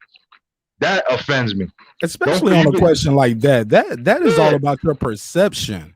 Right. It's a subjective It's a subjective question, Exactly. and it's all about perception. How do you perceive that, right? So, and that's all it was. You know what I'm saying? Because I could see that's why it's a debate. That's why I thought it was a good time for me to jump on because I have my points on what I thought, even though I understood the other argument as well. And I don't jump on panels to talk shit and argue about things that I don't know about. So I felt like I had a good enough argument to talk. And I was immediately called a casual. And why you talking the way you talk? I'm like, yo, I talk like this no matter where I'm talking. You know what I'm saying? This is Major Key Boxing. This is the way we talk. You know what I'm saying? And he took it personally, blase. And after that, man, that's how I met Black and Brown. Black and Brown heard me there, and he gained mad respect for me for the way I handle myself on that platform. You know what I mean? And that's I started like getting a little name and a little recognition through YouTube based off of that. But at the end of the day, you know, I don't know the dude like that. I'm not going to talk down about him, but I'm not going to talk up about him neither because of the experience that I had. So I'm kind of like just like at a loss. Like I don't watch his stuff anymore. I don't follow him, but you know, I wish him the best. That's all I got to say. Well, look, I ain't gonna make this a bash session, but Yeah. I saw him kept saying her name wrong, and Yeah. I commented about that, and he said, "Hey, I say her name wrong." He replied to me, "Hey, I say her name wrong on purpose for people like you." I ain't gonna say I took umbrage to that, but I did reply, and I was like, "What do you mean?" And I said, "Do you mean people who want you to say her name right? Do you mean you know, boxing fans who support her? Do you mean black people?" Because like a lot of people, like, look, that's a cultural thing where black people, where your name is taken from you, or hey, you, or even people would have difficult names to say. Black people, especially, and Hispanics too, or other people from other cultures in America, you succumb, you submit, and you change your name to something. I apologize. I'll be right back. Yeah, the shit got too deep. No, I'm joking. I'm joking. Go ahead. I know you. I know No, you. yeah, I know you ain't you're running right. from shit. But yeah. But your name is your name. In the words of Marlo Shout to Stansfield. Marlo. Shout out Yeah, to the shout out to great Marlo. philosopher Marlo Stansfield. My name is my name. Somebody talking shit about me? He said I'm a punk. Hell no. Nah. You know what I'm saying? So I confronted the brother about saying her name wrong because I've seen him on. I went back and looked at other videos and I heard him say her name right. Then he said no, and then corrected himself and said it incorrectly. And it was like Claricia shows. I was like, no, that's not how you, I'm probably saying it wrong now, but he definitely says it kind of incorrectly on purpose. And I think it's to Because of the way she antagonize. spells it with the E. I don't know. Instead of I don't I. know. I don't know. I just know he Okay. said I do it for people like you. And that's where we started going wrong at, because respect this woman. She's a champion. She's an undefeated champion. She's the last American to win the gold medal, male or female, right? And the thing, back Two into like times. what you guys were saying. The last in man to terms of win one was Andre Ward, right? To this day, am I wrong? Y'all correct me in the chat. Last man to win the gold medal was Andre Ward. The last American to win a gold medal in boxing was Clarissa Shields. And I'm just saying, like, bro, if you got a boxing channel, you got all these other people names that are difficult to say. They're Spanish names. Like, bro, you can say her name right. You ain't gotta like her fighting style, but when you do that, it's just like, oh, okay, I see what's like going on. Yeah, yeah. You got it. I don't know if you got a dog in the fight, but it's other things going on here. So I really don't subscribe to that part of them, but I don't disrespect them neither. You don't see me out here, you know, doing a whole my opinion on this guy's channel and his view, or I don't do if I see him in the channel, I just keep moving. You know what I'm saying? I'm still in the channel, I'm still on the panel, I'm doing what I'm doing. If I see him in the chat, like, it is what it is. But you know, I just keep it moving, bro. Like, because I'm not with all the bullshit. I'm not with that internet beef. Because really, it ain't no beef. I just don't like how you don't show her respect for her accolades. And with that said, I keep it moving. You know, like, shit, I ain't got no ties to her neither. You know what I'm saying? Other than my complexion and my melanin. And so I love the sister. I think she's great. And I respect all these fighters, man. Like, I'm not gonna be up here calling nobody no bums. Y'all already know how I give it up on this channel. We don't be calling people bums. We might say, hey, you wasn't ready for those fights. Hey, you stayed in too long. You know what I'm saying? Hey, you fought lower opposition. But we don't say you fought no bum, and we don't call no fighters no bums, because that shit is crazy, especially if you ain't no fighter. Now, if another fighter is up here saying that, hey, who am I to say, hey, look, I'll be like, come on, man, let's not call him a bum. Y'all might hear me say that, and then they might chew my ass out. Hey, I'll let you pause. I know what I'm saying. I let them get their bars off, but that's somebody who's been in the ring. That might have been somebody who faced that person, versus having just callers and subscribers just disrespecting these guys. I'm not with that, Tank. What do you think of that? Nah, man, yeah, everybody have a right to have their opinion. But with me, you guys are shouting out the channels that do support the women in boxing, and I don't think there's any platform on any social media platform that does that better than um, FMF boxing. You know what I mean? Fight Mike Fight on Instagram. I mean, he has every single woman that you could think of in boxing who he highlights, interviews, gives these ladies their shine, and speaks on their behalf, and champions uh, uh, their grind to be on the platforms to be noticed on the same level as the men, so that they can get their their fan base up and maximize their dollars in the marketplace. So when you guys are talking about that, that's the first channel that that comes in my mind, because that's who I go to when I want to learn about, well, who's this woman or who's that woman fighting. I get all of that knowledge from FMF boxing. So shout out to Mike, because anybody who knows Mike knows that he has a ongoing battle with cancer, and his passion with the sport of boxing has always been on the side of the underdog, and he is constantly fighting for these women to get their shot in the spotlight. So shout out to you, big bro. And I had to say that. I had to say that because when I heard you guys shouting these guys out, you know, I can't let Mike go without getting shouted out, because I don't. His stuff is dedicated to the women in boxing, all of them. Yeah. Trust me, we wasn't shouting out that other guy. Actually, we were just talking about things that Troy, Major Key, and myself are trying to do behind the scenes to give you guys quality content, but also not just bringing in more female fighters, but just bringing in more female content creators, more female fans to the sport who just like to watch boxing. Because believe it or not, they're out there. Look, my mama brought me to boxing. It was my mom and my uncle, but my uncle, yeah, that was cool because he always had a fight. But my mom would watch the HBO fights. She was watching those fights with me, those ESPN fights, and she was like, "Oh, get," and look, bro, I remember the first time I watched Pacquiao, and I was with my mom, and they kept saying his name wrong the whole night, and my mom was like, Pacquiao. When they kept missing him, she was like, pew, pew. She kept calling him Speedy Gonzalez. She was like, "Ooh, Speedy Gonzalez gonna fight on HBO." Like that was his name. I was like, "Man, he ain't," you know what I'm saying? I was like, okay. But as I got older, I learned to tell my mom, like, hey, he's not even Spanish. Like well, as a kid, I'm like, shit, the Philippines is in Mexico somewhere, I guess. You know what I'm saying? Because my mom called him Speedy Gonzalez. You know what I'm saying? Shout out to Edith, dropping the joint 11. Go ahead, Troy. Oh man, I'm just I'm over here to show some support to you and thank you again, man. Good show. It was an off day for us, but still a good show, man. And look, God don't make mistakes, man. Nah, and look, and like I was telling them, like I want to know, we gonna get more in sync, man. I don't know if you saw the little graphics I did for the interview for Stitch, and I did. Man. That's how I kind of want to interview things to have their own little series, and I'm trying to get with Major Key to get with one and make for him as well. You know what I'm saying?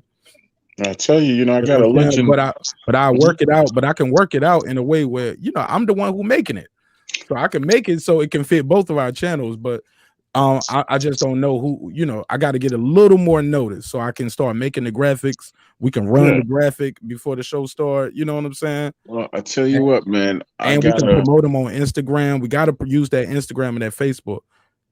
Yeah, I got a legend that's I'm still working to get, man. If we get him, then I'm gonna give you a lot of advance notice on that, and we can go from there. All right.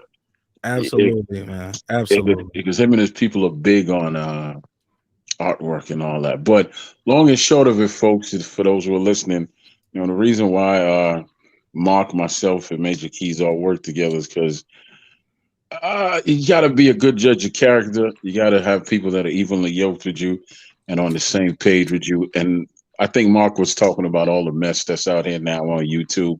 We're not into that. I'm pretty sure you've seen Mark's content before. He wants you. He wants you to leave his show feeling like that you didn't waste your time, but you gave your time to something purposeful and something worthwhile. And that's the same way it is over there with Major Keys. So as usual, I just want to say thank you. And I'm off tomorrow, so I'm up, man. I'm sorry that you don't have a controversy. No, we got a show tonight. Look, I Oh, got yeah, a you do? live show. Yeah, this ain't the show. Okay. Yeah, Look, that's right. You said you got a I brother got a from the music business Grammy or whatever. nominated producer. He gonna tell us who was gay in the studio. Yeah. He gonna, bro, he with the shits. He gonna tell us why Kanye West is better than Michael Jackson. That ain't gonna happen. But yeah. Oh man, but look, that's gonna be his look. He got his stances. He's gonna talk about, hey, look, sending in beats, fake producers, real producers. Okay. But I'm gonna open the joint up right away. You know what I'm saying? When he pull up, because I got a whole interview with him that I did for about an hour on Sunday. But the interview was so dope. And you know, at the end of it, I kind of do what you did. I learned that from you. I tell people, hey, well, you know, you got a home now. How did because I like to do the pre-recording one with them first. For me, for one, and I will try to reach out to certain people who are loyal subscribers, first of all, people who have been vetted versus me throwing a link out there. Because I'm sure, like, because behind the scenes, everybody clicking the link now. But nah, this right here is a treat. Plus, when they tell certain stories, like, I kind of want to put that person on the screen. So if I knew pre-recorded he was going to say Paul Williams, I'll put up Paul Williams, or in the little corner, I have a clip of what some of the work that Paul Williams was doing. You know what I'm saying? Peace to him, you know, and I wish him nothing but health, wealth, and prosperity. But or when he talked about you know, just certain things like that. When Stitch was talking about because I was able to interview Stitch the day after the Devin Haney fight, and he worked that corner. So I asked him in the interview, was he hurt? And I put the clip up. You get what I'm saying? So, damn, man, I guess I was too long-winded for Tank. Tank was like, man, nah.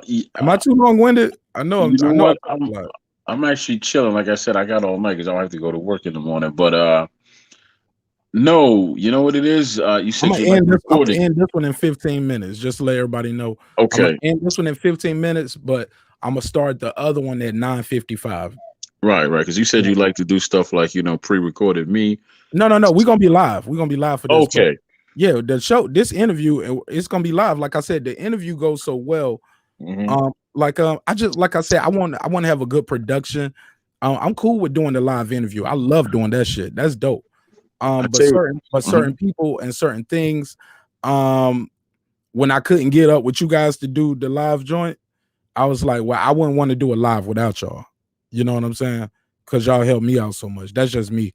So what I want to do in the process of it, I was thinking, well, shit, I can just make this a dope production and drop that clip like Glad be dropping his. So I asked him right here the day after the fight, hey, was he hurt? And put that clip out there and see what people think.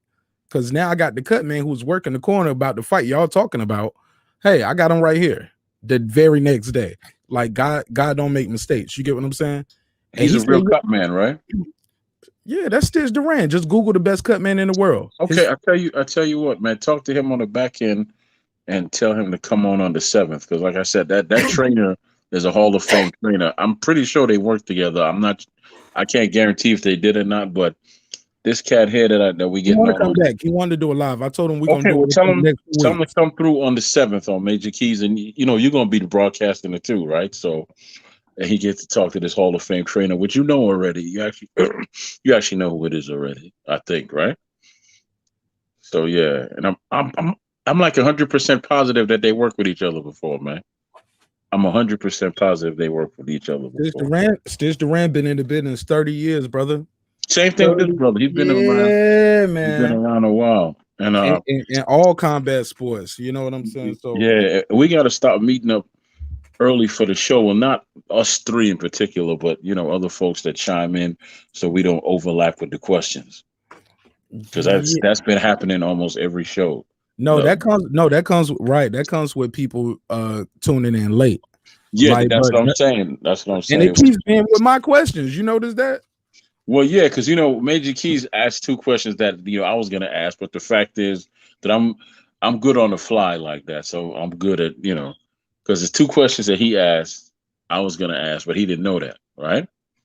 But the fact is I'm good on the fly with things, so that's I wasn't too worried about it, I wasn't too worried about it. So, and plus when you have a dude like Kelly that's he's basically like water, he just flows, right? The ghost. So yeah, so he was good. The last Actually, all the guests we've had on so far have been real cool, man. So, we've been blessed with that. We haven't had any difficulties, anything yet. Knock on wood and all that. We've been talking to some killers too, though. And that's how Yeah. most killers move, though. Killers, they ain't all hype. They ain't they ain't doing a lot of rah-rah. We've been talking to some killers like, man, this because somebody told me they thought B.E.A.T.S energy was like he was, like, yo, I wanted to ask a question, but he was this, that, and the third. And Absolutely not. No. And I was like, nah, why? Because he said a curse word or two. Everybody was I was cursing. like, except no, me. he was so relaxed. He was so chill. I said, Yeah. yeah, they cuss, man. They gonna cuss. They gonna say that's some bullshit, or he robbed me, or fuck him, man. I beat his ass. Or like even Glenn Johnson was like, yeah, and I still beat that ass. And I was like, yo, No. I say he had no accent when he said that. He said that shit like he been saying that in American for No, years. man. When Glenn said that, when Major Keys was talking about that skit and stuff, and Glenn said, "Yeah, I was a carpenter, I was a bouncer." Was hilarious. He didn't he was for real, right? Right. He said he said he won the championship, then he went to work the next morning. Right. He said, I got 5 jobs. You know what I'm saying? And Like, I don't know how that's many. that's I don't know how Jamaican, many man. current fighters need to hear that. I don't know how many current fighters need to hear that when they're sitting over here saying, "Well, I can't fight for no 40%. I'm the A-side man. Shut up." Like, yo, that's a Jamaican. Usain Bolt won the gold medal and was somewhere the next day working at the resort cutting grass or serving drinks. Like, I won the gold medal last night. This isn't fake. I won this yesterday. That was a terrible accident. But you know what I'm saying? I'm paraphrasing. I'm joking. Well, you but sound Nigerian. yeah, I know. Yeah, you sound Nigerian. You're right. My neighbors are African, bro. They be bringing me over that they cook me and my wife all kind of fish with the rice. Jollof rice and all that. My wife don't eat the shit. She be like, yo, it's a Really? fish. Bro, Okay. she be like, it's a fish head in the rice, nigga. I wish you. I I was wish like, I lived yeah, I was close to like, you because I would take it. Hold on. Let me get this off. Let me clown her real quick. She was like, the fish is looking at me. I was like, yeah, it still got the eyes. People eat the eyes. She was like, it got its mouth open. It looks like it's pleading for me. I was like, yeah, it's okay. He can't talk to you though. She was like, he's talking to me in my dreams, and I didn't even eat it. No. She was like, yeah, she always think about the Little Mermaid when she see the fish head. And she was like, it's flounder. I was like, that ain't even flounder fish. It's a different type of fish. She was like, no. She was like, under the sea. Let me tell you what. My grandmother used to say. My grandmother used to say, "The hungry don't know no pride." That's what she used to say. If you hungry, that shit be so good though, and it be like it be cooked on the fish. Like she stuffs the fish with like veggies and shit. So while it's cooking, and oh my god, it's just so seasoned. It fall right off the bone. And I took a picture of it, but I didn't post it. I'm good for that. I take a picture and I don't do shit with it. It just be in my phone. I might not even look at it no more. But it's the fish, like when you see the fish, it almost looks like a cartoon of what you see the fish look like when they just take all the meat off the bone. So shout out to all the Africans and West Indian people out there who out there cooking the whole fish, eyeballs and all. What's up, Major Key? What's going on, man? Yeah, shout out to those people, man. I'm glad that they're able to eat that. You know what I'm saying? And I'm gonna keep eating the fillet that's already with the bones taken out, you know what I'm saying, on some Gordon Ramsay shit, but I can't do it, man. I used to be able to do it, and I can still, I'm still slick enough to take it out because I grew up like that. My grandmother used to give that shit to me when I was like 3-4 years old, man. Like, fend for yourself. Hey, last 10 minutes right here. Troy and I, we're having a conversation. We're talking about pros and cons of doing live interviews versus pre-recording interviews. You want to chime in on that? And what I was saying was this: as dope as I love live interviews and that fan interaction, because that you give your audience a chance to be a part of a conversation with guys they've seen on their screen their whole life. They'll never forget you for that. You get what I'm saying? And they're gonna feel loyal forever. I feel like that should be reserved for the people that fuck with you like that. You get what I'm saying? That's my opinion. So I think I can do the pre-recording. I can have you and Troy there who help me with interviews. I can do the certain subscribers who are loyal subscribers. I'm gonna let you guys know when the interview is, and we'll pre-record it because I think I can get so much out of the pre-recording. I can get more out the pre-recording than the live. I can get the snapshots when they talk about certain things and fighters. I can put those pictures and images in the video. We can chop it up in clips and then give them the whole video on a whole nother video. Unlike Glad and all, the major platforms, they gave you they spoon feed you to keep you coming back. But your loyal subscribers, it's almost like they won a subscription. I mean, won a sweepstakes. It's like, yo, Major Key reached out to me. Marq Nash reached out to me. It's like, yo, we interviewing Kelly Pavlik on Wednesday. Not saying that this is different because this was kind of last minute, but and if I'm doing too much on the live, y'all could just let me know and I could end this shit because we got to end it anyway. But I think it's cool for people to hear these kind of conversations, and because sometimes people might be in the chat disrespecting the guests. People might want to beam in. You don't know what you're gonna get. Sometimes it might be a fake account. Sometimes, cause I ain't gonna lie, I don't even click the button right here that's on StreamYard to verify it's that person sometimes. Because I'm just so used to the logo and the name. Yeah, I do. I verify everybody that comes in. Yeah. But I don't have no problems like that. You know what I'm saying? Like, cause most of my trolls already been blocked or they know they come over here. I'm a roast you. Same thing on my channel. Yeah. Look, I might embed my StreamYard link. With like somebody told me embed my StreamYard link with the reverse IP. So yeah, it looked like StreamYard link, but this has been put in my reverse IP address. So when you come up here and you do something crazy, we can always find you. You get what I'm saying? Yeah. So you gotta teach me that off air, bro. Bro, it's an app. It's an app for that, nigga. Like I ain't gonna put it all out here because they don't pay me for that. But and I don't use it like that. Like y'all see my energy, I give it up. I ain't on no kind of shit like that. I just want people to have a safe space to get their bars off and talk about boxing, talk about hip hop. And I want the guests to feel comfortable too.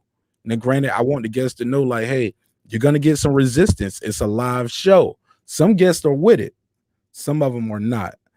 So, but what I have found recently, though, in stacking up these interviews and trying to slowly release them to you guys, because as y'all know, my mom's birthday coming up.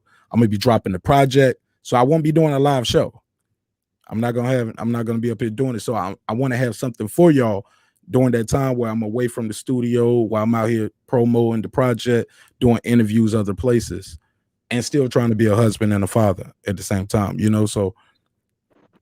So yeah, man. So I'm just stacking up some shit, and I was like, yo, I like doing these pre-recorded shits because you get a lot out of the person. Because sometimes they'll tell you, hey, take that out. Sometimes they're gonna say, man, I don't give a fuck, keep that going. But more importantly, like I said, the production of the interview could be better. So that's where I was at with it. But I want to know what you, Major Key, and what you and Troy think about that.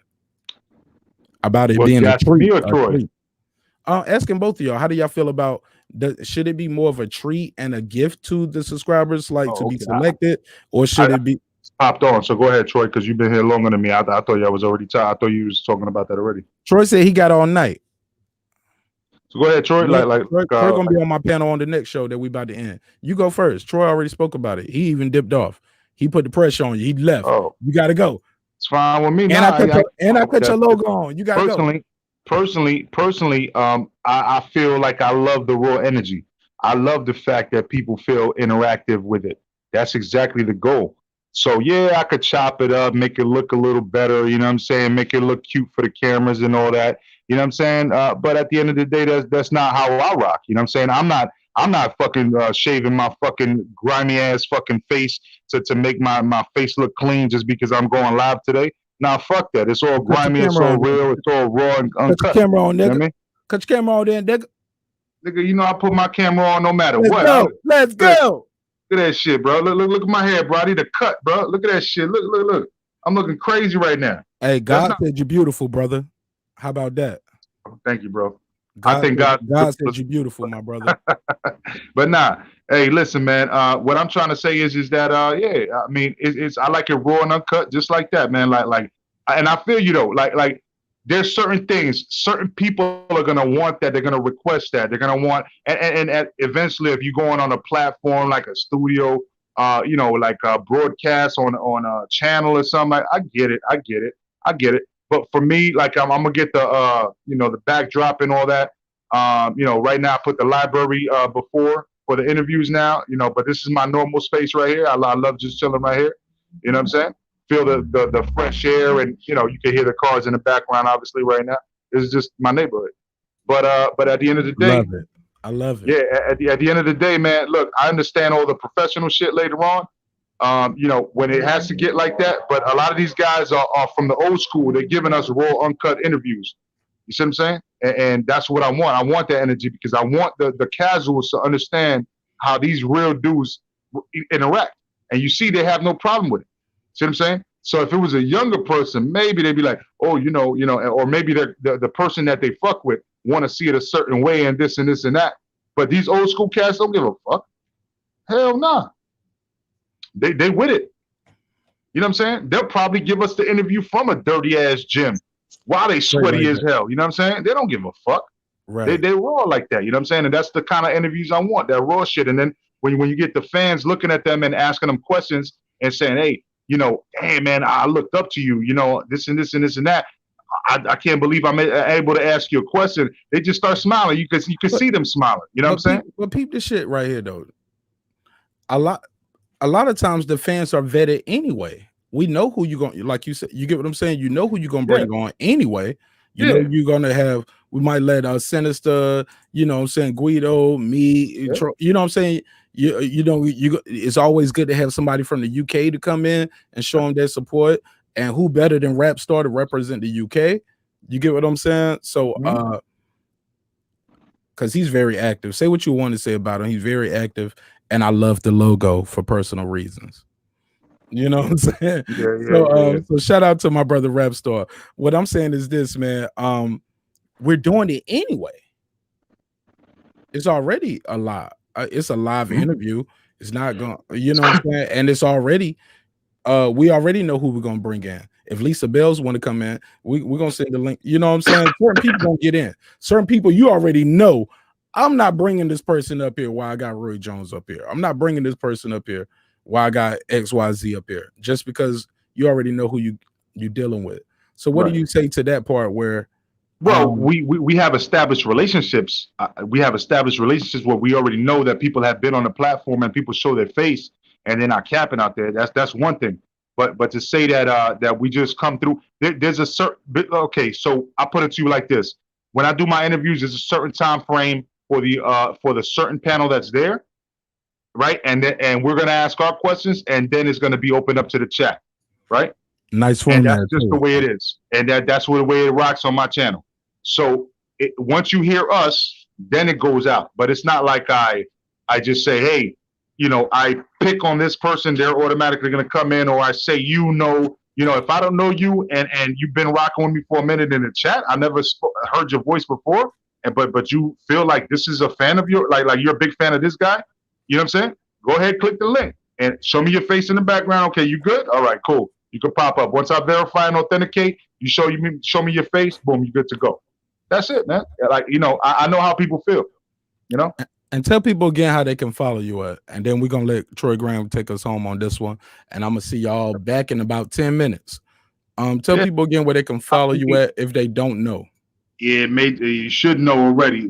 This whole live right now, Major Key Boxing on YouTube. You can follow me, Major Key Boxing on Instagram, Major Key Boxing on Twitter. You can email me at Major Key Boxing if you got some content. That's pretty much it, man. Or Major Key Boxing on Facebook. I apologize. Also that. So peace, y'all. You have a great night. And he is the freestyle battle rap champion of Breaking the Beats. Retired. I'm retired, exactly. Retired. Right, so coming on, man, and doing this work with me, man. Have a great night, brother. I always appreciate you, brother. I'm gonna holler at you very soon about some other things. Yeah. Hang around for a minute, Major Key. Okay, Major Key, and I'm okay. Well, go ahead then. He gonna hang around. Go on, close it out for us, Troy.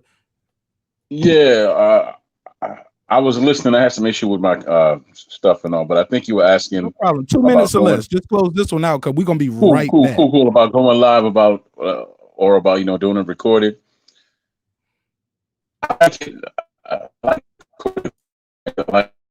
You breaking up. You breaking up. You breaking up. You breaking up. And that's part of the Right. live. Can you hear me better now? Right. Can you hear me better? Ironically, ironically, that was a terrible point to make right there if you was supporting going live. Because that was That's one cool. of the That's issues. cool. But that's what I talk about. You got to be able to do things on the fly, man.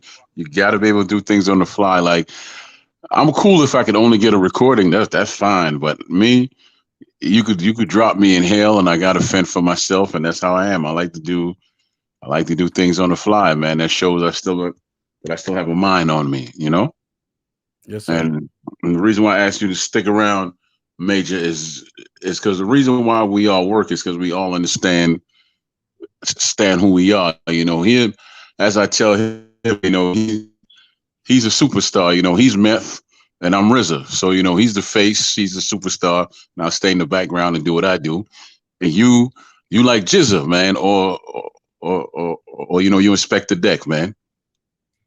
Right? Nah, fuck that. I'm Inspector Deck. Who the fuck gave you the right to give Inspector Deck to somebody else, bro? Method Man is the face of Wu-Tang. That's why I said that you Method Man. I know. I'm just playing with you, man. Damn. I know, man. I know. So you the face, I'm the back, and brother here could be. I'm gone on that note. I gotta call my mama, man. I'm gone. I don't care what you say. She ain't no used car. Hey, look. At the end of the day, bro, I'm just happy to be a part of the team, man. You know what I'm saying? Rest in peace to old dirty bastard. You know what I'm saying? If he wasn't deceased, I would say that. But I want to be alive. You know what I'm saying? For the big anniversary 20 years later. So rest in peace to old dirty bastard. Shout out to everybody in the Wu-Tang clan. Everybody's valuable. You know what I'm saying? No man is above the crew. You know what I'm saying? That's my vision. You know what I'm saying? So I just want us all to be great. I wish you guys nothing but health, wealth, and prosperity. 30 seconds or less. I'm gonna run this outro, and I will see y'all on the next episode in less than 10 minutes. Let's get it. This that squad sound.